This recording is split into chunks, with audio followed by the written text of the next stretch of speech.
ಏರ್ಬಂದೆ ಏರ್ಬಂದು ಇದು ಇಷ್ಟೊತ್ತಾಗಿ ಅಭಿಪ್ರಾಯ ಏಜಿ ಇದ್ದಾನೆ ಇಷ್ಟು ಬಗ್ಗೆ ಒಂದು ಪೆನ್ಷನ್ ಕೊಡ್ತಿದ್ರೆ ಇಮಿಡಿಯೇಟ್ ಒಂದು 24 ವರ್ಷದ ಅಭಿಪ್ರಾಯ ಬೇಕು ಅಂತ ನೀವು ಅಥವಾ ನಿಮ್ಮ ಹಿರಿಯ ಕಳಿಸಿದ್ರೆ ಅಷ್ಟೇ ಫಾಲೋ ಅಪ್ ಮಾಡೋದು. ಯಾಕೆ ಗೊತ್ತಂದ್ರೆ ನಾವು ನೋಡಿದೀವಿ ಎಷ್ಟೊಂದು ಸರಿ ಸಾರ್ವಜನಿಕ ಹಿತಾಸಕ್ತಿ ಬಡವರದು ಇವ್ರದ್ದು ಯಾರನ್ನು ಆಗಲ್ಲ. ಬೇರೆ ಇಂಡಸ್ಟ್ರಿಯಲಿಸ್ಟ್ ಇದ್ರೆ ಕೊಯ್ಲೆ ಎತ್ಕೊಂಡೋಗ್ಬಿಡ್ತಾರೆ. ಅಡ್ವೊಕೇಟ್ ಏಜಿಗಳೇ ಬೇಕಾದ ಕಂಪ್ನಿ ಆಫೀಸ್ಗೆ ಹೋದ್ರು ಹೋಗ್ಬೋದು. ನಾನು ಎಲ್ಲ ಏಜಿಗಳ ಬಗ್ಗೆ ಹೇಳ್ತಿಲ್ಲ. ಆ ಏಜಿಗಳೇ ಕಂಪ್ನಿ ಆಫೀಸ್ಗೆ ಹೋಗಿ ಕೂತ್ಕೊಂಡು ಅವ್ರ ಚೇಂಬಲ್ಲಿ ಅಭಿಪ್ರಾಯ ಕೊಟ್ಟು ಬರೋವಂಥದ್ದು.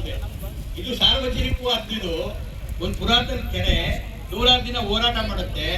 ಇಲ್ಲಿಯ ಮತ್ತು ಈ ಭಾಗದಲ್ಲಿ ಬಹಳ ಹೆಸರು ಒಂದು ಹಿರಿಯ ಗರಿಮೆಯನ್ನು ಹೊಂದಿರುವಂಥವ್ರು, ಒಳ್ಳೆ ಸಮಾಜದಲ್ಲಿ ಕೀರ್ತಿ ಹೊಂದಿರುವಂಥ ಮಠದ ಶ್ರೀಗಳ ನೇತೃತ್ವದಲ್ಲಿ ಹೋರಾಟ ಆಗಿದೆ. ಬೆಡ್ಲೂರ್ ಅಂತ ಬಂಡಾಯ ಸಾಹಿತಿಗಳು ಮತ್ತು ಸಾರ್ವಜನಿಕ ಜೀವನದಲ್ಲಿ ತಮ್ಮ ಇವುಗಳನ್ನ ಉಡುಪಾಗಿಟ್ಕೊಂಡಿರುವಂತ ಹೋರಾಟ ಮಾಡ್ತವ್ರೆ. ಇಷ್ಟು ದಿನ ಬೇಕು ಶಾಸಕರು ಬಂದರೆ ಮೇ 5ನೇ ತಾರೀಕು ಅಲ್ವಾ? ಇಷ್ಟು ದಿನ ಬೇಕಾಗಿದ್ದೀರಾ? ಅದರಿಂದ ಇದು ಸುಮ್ಮನೆ ಇವತ್ತು ನಾವು ಜಾಸ್ತಿ ಚರ್ಚೆ ಮಾಡೋಕ್ಕಾಗಲ್ಲ. ಯಾಕಂದ್ರೆ ಅದು ನಾವೇನು ಬೇರೆ ಬೇರೆ ವೇದಿಕೆಲ್ಲ ಚರ್ಚೆ ಮಾಡ್ತಿದ್ದೀವಿ.